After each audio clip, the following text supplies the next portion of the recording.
안녕하세요. 키보드 리뷰 유튜버 승업입니다. 이번 영상은 바로에서 새로 출시한 폴링레이트 응답 속도 8K를 지원하는 자석축 키보드인 VM75HE 제품의 웹 소프트웨어 사용법에 대해 설명해 드리겠습니다. VM75HE 키보드는 프로그램을 설치할 필요 없이 웹에 접속해서 소프트웨어를 제어할 수 있는 편리한 자석축 키보드입니다. 먼저 키보드에 케이블을 연결한 다음 소프트웨어 사이트에 접속을 해서 브라우저 접근 허용을 눌러줍니다. 그리고 클릭해주고 연결을 눌러줍니다. 좌측 하단에 있는 이 톱니바퀴 버튼을 누르면은 언어를 변경해 줄 수가 있습니다. 그리고 펌웨어도 업데이트 해줄 수가 있어요. 먼저 좌측에 위치한 프로파일부터 설명드릴게요. 키보드 프로파일은 기본을 포함해서 총 5개를 세팅을 해줄 수 있고요. 일반적인 키보드 프로필 기능이라고 보시면 됩니다. 예를 들어 프로파일 기본에는 작업용 세팅을 넣어주고 프로파일 1번에는 게임용 세팅을 해서 원하는 프로필을 선택해서 사용해주는 기능입니다. 여러가지 게임 세팅이 필요하면 프로파일 2번, 3번, 4번에는 각각 다른 게임용 프로필로 설정하는 방법이 있습니다. 물론 보통 이렇게 세팅은 하지 않아요. 사용자가 헷갈려 버리기 때문에. 다음으로 키 변경 메뉴에서는 해당 키의 기능을 변경해 줄 수가 있습니다. 먼저 Q키를 눌러서 세팅을 해볼게요. 이쪽 아래 하얀 칸을 마우스로 클릭을 한 다음에 키보드에서 직접 이렇게 눌러주거나 이 우측에 있는 버튼들을 클릭해서 키를 선택해 줄 수도 있습니다. 아래로 조금 내리면은 볼륨 조절 키나 마우스 클릭, 그리고 조명 조절 키도 넣어줄 수가 있네요. 그 다음에 이쪽에 있는 적용 버튼을 클릭하면은 해당 키가 세팅이 됩니다. 다시 돌아가고 싶다면은 기본 버튼을 누른 후 적용 버튼을 눌러주세요. 그 다음에 있는 콤보 키 메뉴는 키 변경 메뉴와 비슷한데 우리가 복사 기능을 사용하려면 컨트롤 키와 C 키를 같이 눌러줘야 되잖아요. 그렇게 조합하는 키를 세팅해 줄 수 있는 메뉴입니다. 이 메뉴에서는 바로 우측에 있는 키를 클릭했을 때 작동하지 않고요. 이렇게 먼저 모디파이어 키를 누른 상태에서 클릭을 해주면은 이렇게 적용이 됩니다. 아니면 그냥 바로 해당 키를 이렇게 눌러서 적용을 해줄 수 있습니다. 매크로 명령 메뉴에서는 매크로 세팅을 해줄 수가 있습니다. 먼저 플러스 버튼을 눌러서 매크로를 추가해주세요. 첫 번째 아이콘은 매크로 삽입입니다. 클릭해주면은 지연 시간과 키가 설정되지 않은 칸이 이렇게 나오는데 매크로 줄을 이렇게 선택을 해준 다음에 지연 시간을 입력해주거나 키보드나 마우스 이벤트를 클릭해 해당 매크로를 세팅해 줄 수가 있습니다. 두 번째 페인트 붓처럼 보이는 아이콘은 전체 삭제, 그러니까 초기화 시켜주는 거고요. 이렇게 하나 집어넣어 준 다음에 클릭을 해주면 전부 삭제가 됩니다. 그리고 세 번째 휴지통 아이콘은 매크로 푸시 앤 풀, 이렇게 한 묶음을 하나씩 제거를 해주는 기능을 가진 아이콘입니다. 그리고 네 번째, 다섯 번째 아이콘은 매크로 줄을 올리거나 내려주는 기능을 갖고 있습니다. 초기화를 해주고요. 보통 첫 번째 아이콘으로 매크로를 세팅해주는 것보다는 여기에 있는 기록 버튼을 눌러서 매크로를 세팅해주는 게 가장 편한데요. 이렇게 지연 시간을 기록해줄 수도 있고 지연 시간 없이 기록이 되게 할 수도 있습니다. 지연 시간을 함께 기록해 볼게요. 1, 2 누르고 조금 있다가 3을 누르고 Q키에다가 매크로 버튼을 클릭해서 적용까지 눌러주세요. 그 다음에 해당 키를 이렇게 입력하면은 제가 이렇게 3번을 천천히 눌렀잖아요. 그런 지연 시간이 전부 다 기록이 되는 편리한 매크로입니다. 매크로 버튼에 커서를 이렇게 올려주면은 이쪽에 수정 버튼도 있어요. 클릭해주면은 매크로를 수정해 줄 수 있는데요. 지연 시간 없이 기록을 한번 해볼게요. 전부 삭제를 하고 기록을 누르고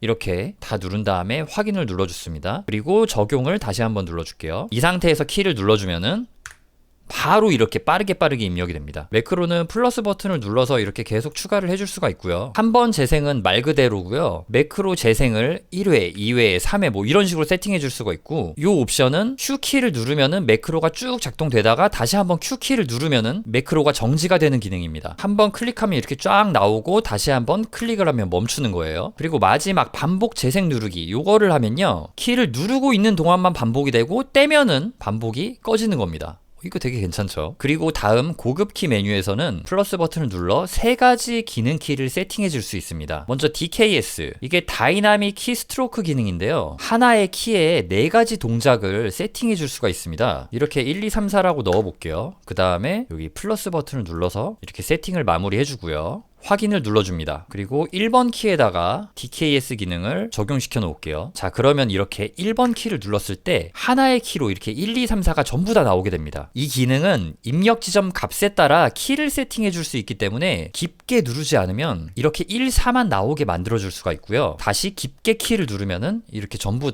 1, 2, 3, 4가 다 나오게 되죠. VM75HE 키보드에서 이 DKS 기능은 래피드 트리거 세팅이나 액추에이션 값을 무시하고 별개로 DKS 기능에 할당된 입력 값으로 동작합니다. 이게 무슨 말이냐면은 여기 액추에이션 포인트라던가 래피드 트리거 누름 값이나 노음 값 이것들을 사용자가 지정하든지 말든지 이 DKS 입력 값으로만 독립적으로 동작한다는 말입니다. 그리고 여기 보이는 주황색 입력 지점을 누르면은 이렇게 세팅을 바꿔줄 수가 있는데요. 세팅을 바꿔서 확인을 눌러주면은 첫 프레스 입력 지점과 끝날 때 릴리즈 입력 지점의 값을 변경해 줄 수 있습니다. 요거는 이렇게 하나만 세팅을 바꿔줘도 다른 나머지 입력 지점 값이 변경이 됩니다. 여기에 이렇게 F, Q 눌러서 세팅을 한번 해볼게요. 자, 응용 예시를 하나 보여드리겠습니다. 오버워치 탱커 영웅 중 하나인 윈스턴은 근접 공격 키를 누르자마자 궁을 켜면 근접 공격 데미지는 들어가는데 근접 공격 모션이 캔슬이 되면서 바로 궁이 켜집니다. 이걸 사용해서 짧은 시간 안에 더 많은 딜을 우겨 넣어줄 수가 있는데요. 다이나믹 키스트로크 기능을 이용해서 근접 공격 키와 궁 키를 하나의 키에 세팅해 이 스킬을 사용해줄 수가 있습니다. 저는 근접 공격은 F 키를 쓰고 궁은 Q 키를 쓰거든요. 그래서 이렇게 세팅을 해줬습니다. 자, 이제 게임 화면에서 Q키를 바로 눌러볼게요. 자, 하나, 둘, 셋, Q.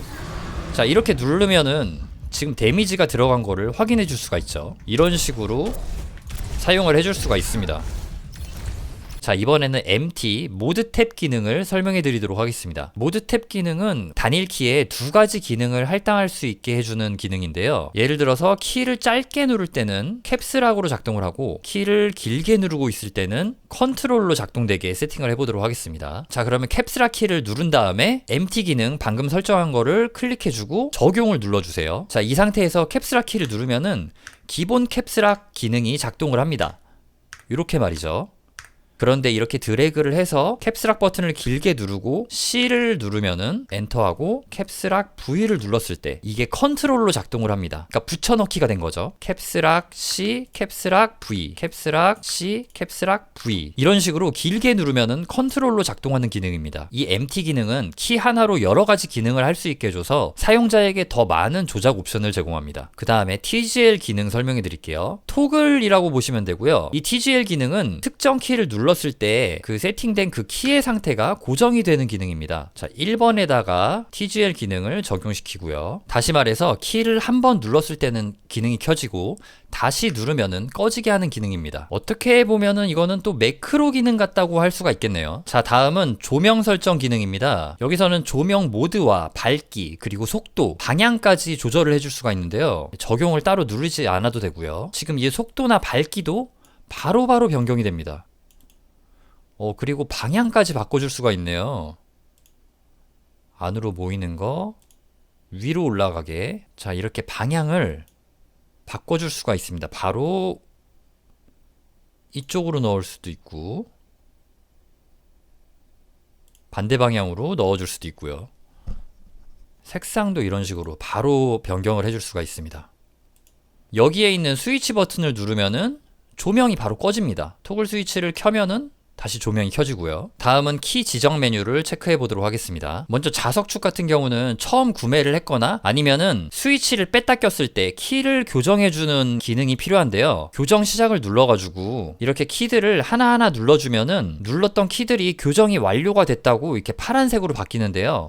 전체 키들을 이렇게 교정을 해주거나 아니면은 뺐다 꼈다 한 몇 개의 키만 교정을 해준 다음에 교정 종료를 눌러주셔도 됩니다. 이런 자석 스위치 같은 경우는 자석의 자기장 변화를 감지해서 스위치가 어느 정도 눌러졌는지 판단해 키 입력 지점을 감지해 줄 수가 있는데요. 제품을 분해했거나 스위치를 교체해 준 경우에는 꼭 교정 시작 버튼을 눌러서 캘리브레이션을 진행해 주셔야 합니다. 여기 스위치 아이콘 보이시죠? 이쪽에 있는 파란 점을 위아래로 움직여 줄 수가 있는데요. 요거는 액추에이션 포인트 값을 이동해 줄 수 있는 겁니다. 이 액추에이션 포인트란 키를 눌렀을 때 입력이 인식되는 특정한 지점을 말하는데요. 포인트를 이렇게 위에다 두면은 스피드 축처럼 빠른 반응 속도를 위한 세팅이 되지만 키캡 위에 손만 살짝 올려도 입력이 될 수가 있습니다. 됩니다. 그리고 포인트를 이렇게 아래로 두면은 키를 꾹 눌러줘야 입력이 됩니다. 키보드 오입력을 방지하고 싶다면은 포인트를 아래로 이동시켜줘야 됩니다. 이거는 사용자 기호에 맞게 세팅을 해주시면 되는데 보통은 빠른 입력을 위해서 상단에 두는 편이에요. 자, 이제 핵심 기능 래피드 트리거 기능을 세팅해 보도록 하겠습니다. 모두 선택을 눌러주거나 아니면은 특정 키만 이렇게 눌러줘가지고 세팅이 가능합니다. 저는 모두 선택해서 세팅해 줄게요. 그 다음에 빠른 트리거 옆에 체크박스를 클릭해주면은 세팅을 해줄 수가 있는데요. 지금 이 상태는 눌렀을 때 프레스 입력값이랑 뗄 때 릴리즈 입력값을 똑같이 세팅해 주는 거고요. 여기 누름 및 놓기 스트로크 값 바로 옆에 있는 체크박스를 클릭해주면은 누르기인 프레스 입력과 키를 떼는 릴리즈 입력을 따로 설정해 줄 수가 있습니다. 이 래피드 트리거 기능은 특정 인식 지점을 지나면 프레스 입력과 릴리즈 입력이 되는 방식이 아니라 래피드 트리거로 설정한 거리만큼 이동하면 프레스 입력이 되고 떼면은 릴리즈 입력이 되는 그런 방식입니다. 제가 여기 액추에이션 포인트를 1mm에 놓고 누름을 0.2 그리고 놓기를 0.2에다 놓고 세팅을 해볼게요. 자, 이 상태에서 우리가 스위치를 여기를 누르잖아요. 그러면은 액추에이션 포인트를 1mm로 세팅을 했으니까 스위치가 이렇게 눌러지잖아요. 그러면은 1mm부터 0.2mm가 지난 1.2mm부터 누르기, 그러니까 프레스 입력이 작동하게 되는 거고요. 그리고 키를 떼는 동작인 릴리즈 입력은 여기서 이렇게 0.2mm 이렇게 떼잖아요. 그러면은 키를 떼는 동작인 릴리즈 입력이 되기도 하고요. 끝까지 누른 상태에서 0.2만 이렇게 이동을 하면은 릴리즈 입력이 작동하게 되는 겁니다. 그러니까 스위치가 끝까지 눌렸든 짧게 눌렸든 간에 관련 없이 스위치 이동 거리 값이 0.2mm만 상승하게 되면은 릴리즈 입력이 작동하게 되는 겁니다. 그러니까 빠른 입력인 짤짜리를 한다고 하면은 더 적은 손가락 움직임으로 입력 처리가 가능하고요. 손가락을 눌렀다가 조금만 들어도 입력이 해제되기 때문에 반응이 중요한 상황에서 더 빠르게 반응할 수가 있는 겁니다. 이 기능은 FPS 게임인 발로란트를 할 때 큰 효과를 볼 수 있는 기능입니다. 발로란트는 캐릭터가 완전히 멈춰진 상태, 그러니까 브레이킹이 걸린 상태에서 사격을 해야 탄이 퍼지지 않는데 이렇게 이동하면서 쏘면은 탄이 엄청 퍼지죠. 그런데 래피드 트리거 기능을 사용해서 키를 떼는 릴리즈 입력 인식 지점을 짧게 조정해서 손가락을 약간만 들어도 입력이 해제되게 만들면은 이 물리적인 이동 거리가 짧아지잖아요. 그렇기 때문에 빠른 브레이킹이 걸려 탄 퍼짐 없는 사격을 할 수 있게 되는 겁니다.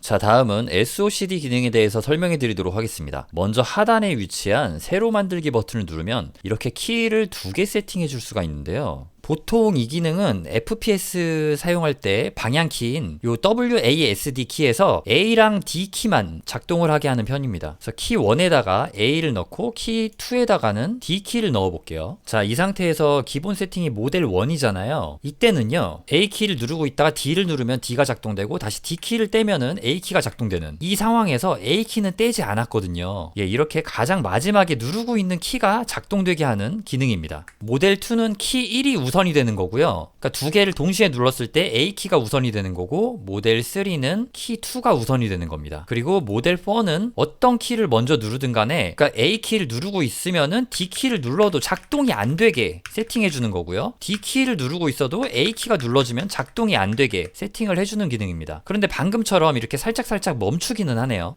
발로란트에서는 모델 4는 그냥 멈춰지네요. 모델 1로 변경을 했을 때는 이렇게 끊임없는 무빙이 가능합니다. 사실 요거는 발로란트에서는 그렇게 중요하지 않고 오버워치 같은 거에서는 사용해주면 좋을 것 같은 기능이에요. 그리고 중요한 게 지금 여기 보시면은 단축키 FN키와 오른쪽 Shift키를 동시에 누르면은 이 기능을 꺼지고 켜지게 만들어줄 수가 있습니다. 켜거나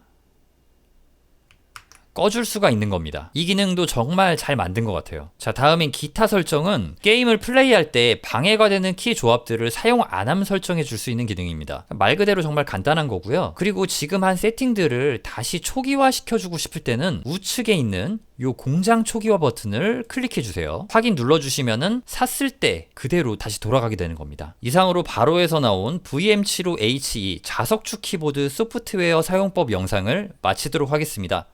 시청해주셔서 감사합니다.